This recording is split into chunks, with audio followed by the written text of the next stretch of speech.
제가 지지난주에 저희 초등부에서 이런 질문지를 받았습니다. 함께 보시겠습니다. 아마 잘 안 보이실 텐데요. 그 질문지에는 이렇게 적혀 있었습니다. 사탄은 어떻게 생겼나요? 라는 질문지입니다. 네, 이렇게 질문지를 받았는데요. 사탄은 어떻게 생겼나요? 저희 초등부 친구가 저에게 질문해 줬습니다. 이런 질문을 받으면 목사인 저도 긴장이 되는데 여러분도 아이들에게 같은 질문을 받았다면 어떻게 대답하시겠습니까?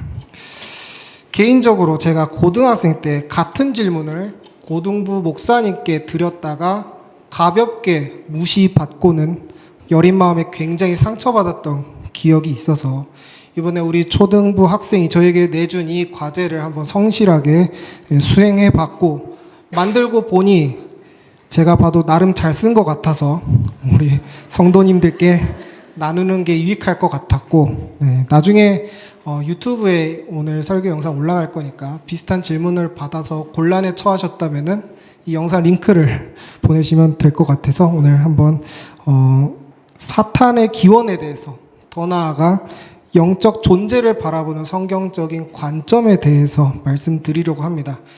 내용 자체가 이제 과제 발표식이라서 설교보다는 강의처럼 들릴 수 있다는 점 미리 참고해 주시기 바랍니다. 그럼 시작하겠습니다. 골로새서 1장 16절에서 바울은 보이지 않는 세상의 창조에 대해서 언급합니다. 하나님은 우리 눈에 보이는 물질 세계만 창조하신 것이 아니라 눈에 보이지 않는 영적 세계도 함께 창조하셨다라는 것이죠. 그럼 우리가 볼 수 없는 또 다른 세상이 있느냐? 당연히 있죠. 우리가 흔히 하늘나라라고 부르는 곳인데 제가 아마 초등학교 1학년 때 처음으로 비행기를 탔던 걸로 기억합니다. 그때 이륙하면서 내가 교회에서 들었던 그 하늘나라를 진짜 가보는구나 이렇게 설렜던 기억이 납니다. 하지만 당연히 거기엔 하나님도 없었고 아무것도 없었죠. 왜 그렇습니까? 성경에서 말하는 하늘나라는 눈에 보이는 그런 하늘 위에 둥둥 떠 있는 나라가 아니고 하늘이라는 표현은 그저 높은 차원을 상징하는 것일 뿐이기 때문입니다. 우리는 이사야서 45장 8절을 통해 성경은 눈에 보이는 하늘을 궁창이라는 표현으로 구분하고 있다는 것을 알 수 있습니다. 시간 관계상 이 하늘의 구분에 대해서 더 자세한 내용은 제가 올해 2월 8일에 했던 민수기 4장 설교 영적인 노동이라는 제목의 저희 교회 유튜브 영상을 찾아보시면 이해가 더 잘 되시리라 생각합니다. 어쨌든 보이지 않는 세계는 성경 속에 종종 노출됩니다. 고린도후서 12장 2절에 의하면 바울은 세 번째 하늘에 가봤다라고 합니다. 성경은 여러 번 하늘이 열린다라는 표현을 통해서 눈에 보이는 세계 이상의 세계에 대해 말하고 있고 그곳은 영적 세계, 곧 하나님이 거하시는 곳으로 묘사됩니다. 욥기 38장 7절에 의하면 보이지 않는 세계에 대한 창조가 물질 세계보다 먼저 이루어졌는데요. 하나님이 창조하시는 사역을 천사들이 지켜보면서 기뻐하는 모습을 볼 수 있습니다. 여기서 하나님의 아들들로 번역된 단어는 천사를 뜻합니다. 그런데 유다서 1장 6절에 보면 유다는 사탄을 자기 처소를 떠난 천사들이라고 표현하고 있습니다. 사탄을요. 비슷한 표현으로 계시록 12장 8절에서 9절 그리고 12절을 보면 사탄이 하늘에서 자기 있을 곳을 얻지 못하여 땅과 바다로 내려갔다라고 합니다. 베드로후서 2장 4절도 범죄한 천사들에 대해 말하고 있습니다. 정리하면 사탄은 원래 하나님으로부터 지음받은 천사였고 범죄하여 원래 자기가 있던 곳인 하늘을 떠난 존재다라는 것을 알 수 있습니다. 여기서 잠시 흔히들 사탄의 이름을 루시퍼라고 여기는 착각에 대해 짚고 넘어가려고 합니다. 루시퍼는 이사야 14장 12절에서 하늘로부터 떨어진 계명성을 라틴어로 번역한 루케페르를 영어식으로 발음한 단어입니다. 단어만 놓고 보면 사실 루시퍼는 사탄만 지칭하는 것이 아니라 여러 대상을 지칭할 때 두루 쓰이는 단어입니다. 예를 들어 루시퍼는 금성을 뜻하기도 하고 일반적인 새벽별을 뜻할 때 사용되기도 합니다. 심지어 루시퍼는 예수님을 지칭할 때 사용되기도 했습니다. 중요한 것은 이사야 14장 12절의 새벽별이 부정적으로 쓰여진 것은 맞지만 그것이 꼭 사탄만의 고유한 명사라고 부를 근거는 전혀 없다라는 것입니다. 우리가 루시퍼를 사탄이라고 생각하게 된 계기는 교부들 때문인데요. 교부라 함은 사도들로부터 가르침을 이어받은 교회의 지도자를 뜻합니다. 이 교부들 중에서도 유명한 교부들인 오리겐이나 터툴리안이나 제롬 같은 분들이 이사야 14장 12절의 새벽별을 사탄이라고 해석했고, 이 교부들의 말을 중세 타락한 로마 가톨릭 교회가 비판 없이 수용하며 가르쳤고, 이런 잘못된 오류가 신비해 보였는지 오늘날 여러 미디어 매체에서 루시퍼를 사탄의 대명사로 사용하면서 대중적으로 사탄의 이름은 루시퍼다라는 인식이 고착화된 것입니다. 말인즉 루시퍼를 사탄이라고 보는 것은 부패한 로마 카톨릭의 잔재라고 할 수 있다는 것입니다.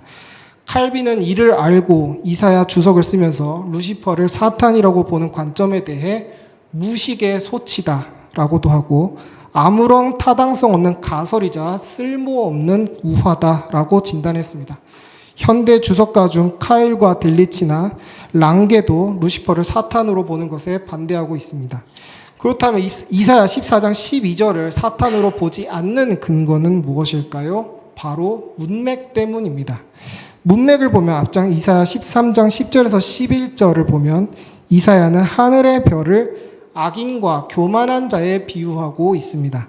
엄연히 사람을 빗대고 있습니다. 겉보기엔 잘 나가지만 악한 사람들을 빗대는 것이죠. 그러므로 14장 12절에 루시퍼는 하늘에서 영원히 빛날 것 같던 스타들, 바벨론이라 하는 스타들도 결국 교만하면 떨어진다라는 것을 바벨론의 멸망을 빗대고 있는 것입니다.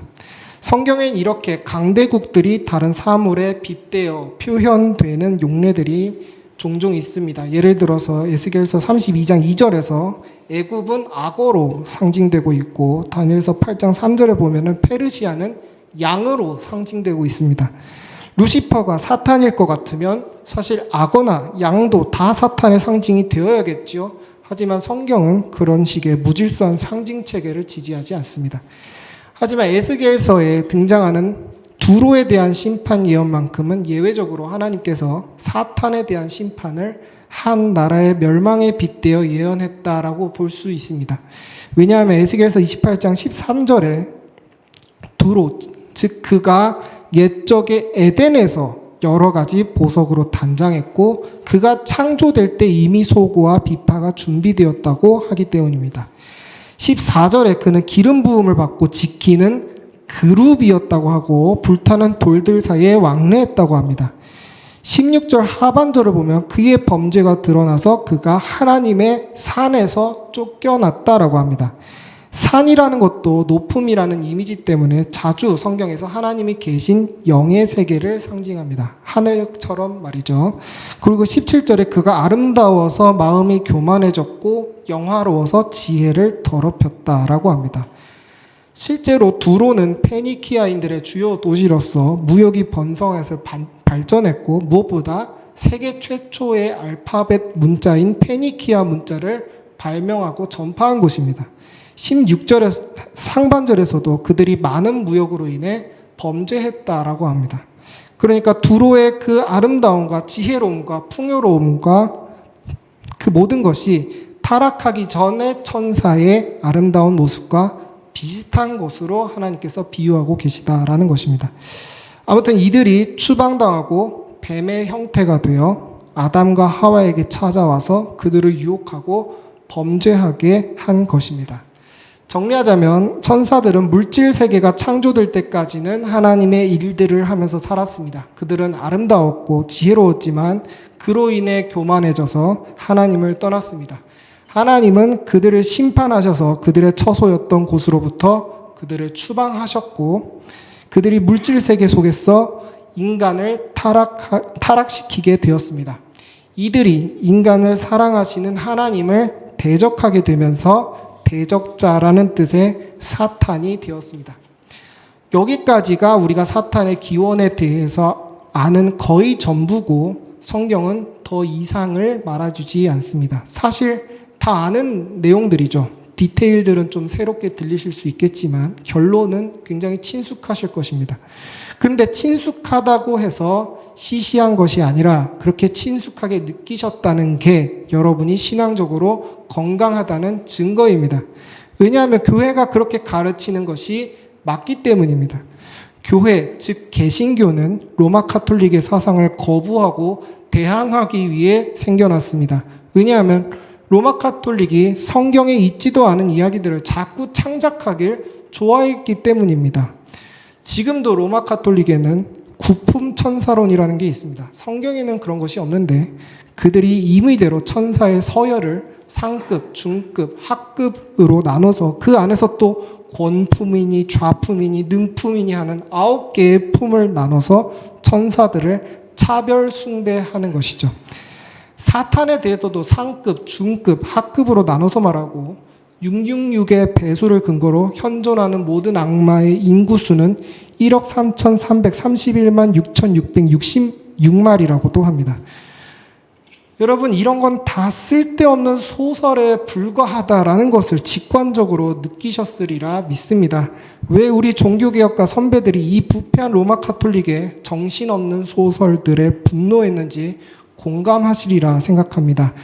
교황이 성경에도 없는 얘기들을 하면서 영적인 세계에 대한 미지의 두려움을 만들어내고 그 두려움으로 성도들을 조종하는 것을 우리의 신앙의 선배들은 결코 두고 볼 수 없었던 것입니다. 로마 카톨릭이 만들어낸 사탄의 이미지는 이렇습니다. 가까이서 보시면 참 징그럽습니다. 사탄이 이렇게 생겼다는 성경적인 근거는 하나도 없습니다. 이런 이미지는 중세 기독교가 그리스 로마 신화의 파노스라는 신의 외형에서 따온 것입니다. 교황은 이렇게 사탄을 징그럽게 그려서 자신을 마치 이런 괴물들로부터 성도들을 지켜주는 광명의 천사로 보이게끔 만들었습니다. 이 이미지 안에 담긴 성도들을 지배하려는 그 의도가 참 얄팍하지 않습니까? 세상보다도 못한 싸구려 프로파간다인 것입니다. 그러므로 고린도 후서 11장 14절은 광명의 천사가 사탄이 가진 외형이다 라고 말하고 있습니다. 아까 우리 초등부 학생이 사탄이 어떻게 생겼나요? 라고 한 그 질문이 좀 중의적일 수가 있는데 혹시 사탄의 외형에 대해서 물은 거라면 우리는 아까 그 고린도후서 11장 14절에 근거해서 이렇게 대답해야 합니다. 성경 없이 너가 보기에 착해 보이는 거, 성경 없이 너가 보기에 옳아 보이는 거, 성경 없이 너가 보기에 괜찮고 멋있고 쿨하고 재밌어 보이는 그 모든 게 다 사탄일 수 있다. 그렇게 우리는 성경을 봐야 한다라고 말해줘야 합니다. 그럼 반대로 천사의 외형은 어떨까요? 어떤 그래픽 디자이너가 에스겔 1장 17절에서 18절에서 근거해서 만든 천사의 모습인데 조금 징그러울 수 있으니 유의하시기 바랍니다. 네, 저희 아내는 이 사진이 무서워서 이 사진을 제대로 쳐다보지도 못하고 고개를 돌립니다. 그럼 제가 일부러 따라다니면서 핸드폰을 눈앞에 이렇게 들이밉니다. 그래서 놀리죠. 야, 이걸 왜 못 보니? 이거 천사인데? 지극히 거룩한 천사인데 왜 그래? 이러면서 놀립니다. 제가 집에서는 좀 장난이 많습니다. 아무튼 천사가 여기서 눈이 많이 달리고 바퀴가 있고 한 것엔 다 의미가 있고 실제로 천사가 이런 외형인지는 알 수는 없지만 여러분, 영적인 존재에 대한 우리의 관념과 실체가 얼마나 다른지, 세상이 양산해내는 이미지에 따라가면 왜 안 되는지에 대해서 이제 이해하시리라 생각합니다. 개신교 입장에서 하나님이 천사와 사탄을 보이지 않는 영역에 두시고 언급을 적게 하시는 이유는 그만큼 그것을 많이 알지 않아도 우리가 신앙생활하는 데에 큰 지장이 없기 때문입니다. 개신교는 알 수 없는 것에 마음을 쓰기보단 확실하게 주어진 것에 집중하길 권합니다. 그러므로 개신교는 보이지 않는 사탄을 두려워하지 말고 로마서 8장 38절에서 39절을 의지하라고 말합니다. 우리 함께 다시 한 번 더 우리 함께 오늘 본문을 한 번 더 읽어보도록 하겠습니다. 시작. 내가 확신하노니 사망이나 생명이나 천사들이나 권세자들이나 현재일이나 장래일이나 능력이나 높음이나 깊음이나 다른 어떤 피조물이라도 우리를 우리 주 그리스도 예수 안에 있는 하나님의 사랑에서 끊을 수 없으리라. 아멘. 아멘. 여러분, 참으로 안타까운 게 뭐냐면 예수님이 우리를 이 모든 쓸데없는 두려움과 미신과 악한 영들의 영역에서 우리를 구원해 주셨고 그분 안에서 그 어떤 영도 우리를 해칠 수 없다라고 명백하게 성경이 약속하고 있는데도 우리는 아직도 이 악한 영들을 은근히 두려워하고 있다라는 것입니다. 예를 들어 빨간색으로 이름을 쓰면 왜 안 될까요? 우린 미신에 근거해서 다른 사람의 이름을 빨간색으로 쓰는 것이 신뢰가 되도록 아예 문화로 만들어 버렸습니다. 전 제 이름이 빨간색으로 적혀 있다고 해서 전혀 기분이 나쁘지 않습니다. 우린 다 그런 영의 영역에서 벗어난 사람들이 아닙니까? 이사할 때 손 없는 날에 이사하면 이사비가 더 비싸진다고 합니다. 귀신이 쉬는 날에 이사를 해야 한다라고 하더군요. 손이라는 이름은 귀신의 이름이라고 합니다. 여러분, 예수님을 믿는다면 담대하게 손 있는 날에 이사하셔서 이사비를 아끼시기 바랍니다.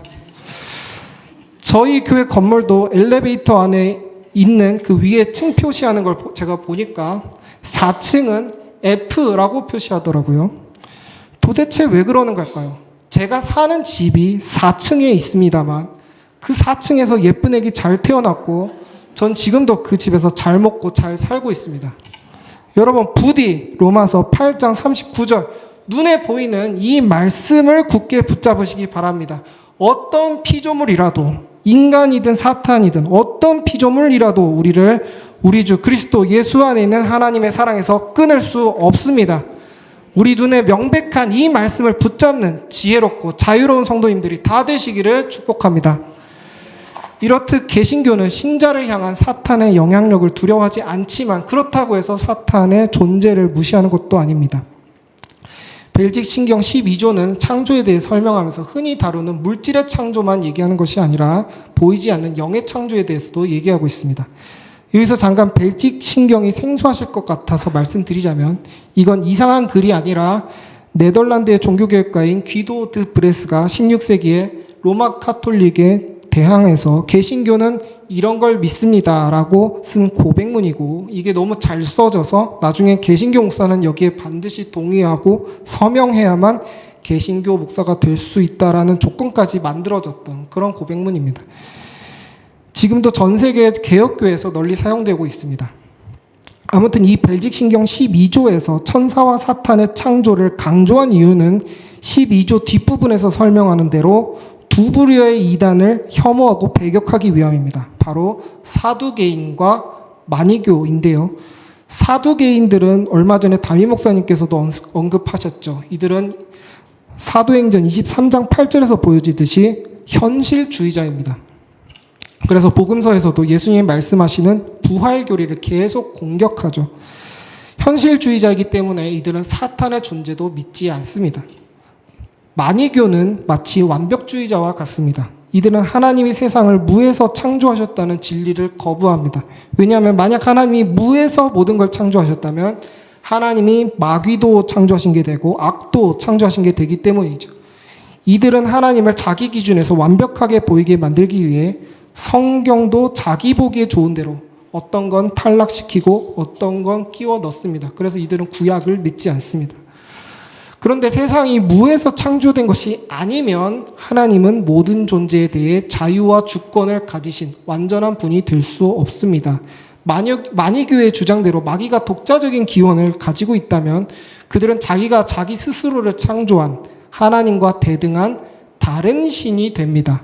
하지만 욥기 1장 10절에 보면 사탄은 하나님을 주라고 부르며 하나님이 허락하시는 만큼만 움직임을 볼 수 있습니다.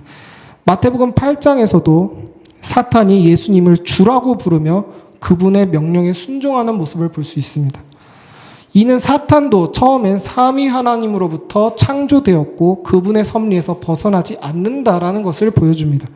이처럼 벨직 신경은 사탄도 하나님으로부터 창조된 피조물임을 고백함을 통해서 두 가지를 강조하는데, 그 사탄들이 분명히 존재하고 활동한다는 것과 그들의 활동 역시 교회를 보존하시는 하나님의 뜻 가운데에서 통제되고 있다라는 하나님의 신실하심을 강조하고 있는 것입니다. 이처럼 사탄에 대해 경계하면서도 담대한 자세를 유지하는 태도가 개신교의 정신이라는 것입니다. 그렇다면 당연히 철학적인 찝찝함이 남게 됩니다. 하나님은 선하시고 악이 없으신 분인데 무에서 유를 창조하신 작품 속에 어떻게 천사가 타락할 만한 악이 있을 수 있었나 하는 것입니다. 여기에 대해서는 우리가 알 수 있는 바가 없고 하나님께서 감추셨습니다. 이렇게 모르는 건 모른다고 당당하게 말하는 것이 개신교 정신입니다. 하지만 우리가 모른다고 해서 하나님이 불완전하신 게 아니죠. 하나님의 일하심이 우리의 인식 범위 밖에 있을 뿐입니다. 우리는 하나님의 뜻을 다 측량할 수 없습니다. 하나님의 입장에선 분명히 이 악의 기원에 대해 감추실 만한 이유가 있었을 것이고, 그 이유에는 교회를 향한 하나님의 사랑이 분명히 있었을 것입니다. 우린 그 사랑을 믿어야 합니다. 마니교와 사두개인과 로마 카톨릭은 그 사랑을 믿지 못해서 자기만의 정신 나간 가설들을 만들어서 교회를 오히려 타락시켜 버렸습니다. 우린 그런 오류에 빠지지 말고 하나님은 하나님의 모습 그대로, 우리가 이해할 수 없으면 없는 그대로 하나님의 실체 그대로를 받아들이시고 사랑하시는 복된 우리 모든 하나님교회 성도님들이 다 되시기를 축복합니다. 말씀을 정리합니다. 개신교는 사탄의 존재를 믿지만 오히려 사탄을 통해 거룩하신 하나님의 주권을 찬양합니다. 사탄에 대한 말씀도 잘 묵상만 하면 우리 신앙에 유익이 될 수 있습니다. 참으로 뭐든지 감사함으로 받으면 버릴 것이 없는 것입니다. 여러분, 교회는 하나님의 말씀에 근거해서 한 번 하나님께 구원받은 백성은 천사도 사탄도 막을 수 없다고 가르칩니다. 이것이 복음입니다. 여러분이 사탄에 들렸고 공격받고 있다면서 여러분의 마음에 예수 그리스도를 심는 것이 아니라 두려움을 심겨주려고 하는 자는 여러분을 조종하려고 하는 거짓 선지자입니다. 왜냐하면 그런 말은 여러분을 구원하셔서 자유롭게 하신 예수 그리스도의 능력을 부정하는 사악한 가르침이기 때문입니다. 예수 그리스도의 능력을 부정하는 자는 반드시 하나님께 심판을 받을 것입니다. 아멘. 여러분, 그러므로 반드시 거룩한 말씀을 붙잡으시기 바랍니다. 마지막으로 히브리서 1장 8절과 10절, 13절과 14절을 제가 여러분들에게 읽어드리도록 하겠습니다. 이것은 하나님의 말씀입니다. 아들에 관하여는 하나님이여 주의 보좌는 영영하며 주의 나라의 규는 공평한 규이니이다. 또 주여 태초에 주께서 땅의 기초를 두셨으며 하늘도 주의 손으로 지으신 바라. 어느 때 천사 중 누구에게 내가 내 원수로 내 발등상이 되게 하기까지 너는 내 우편에 앉아있으라 하셨느냐. 모든 천사들은 섬기는 영으로서 구원받을 상속자들을 위하여 섬기라고 보내심이 아니냐. 아멘. 하늘의 복을 받은 성도 여러분, 영들을 두려워하지 마시기 바랍니다. 그 천사들은 마치 종처럼 여러분을 섬기고 있습니다. 왜냐하면 천사들은 주를 섬기는 존재들이고 이 주께서 인간인 우리의 비천한 몸으로 죽으시고 우리의 몸으로 다시 사셔서 우리와 하나가 되셨기 때문입니다. 이 놀라운 사랑을 믿는 믿음 안에서 여러분 그 어떤 피조물도 두려워하지 마시고 오직 하나님만 경외할 줄 아는 우리 복된 하나님교회 모든 성도님들이 다 되시기를 주님의 이름으로 축원합니다.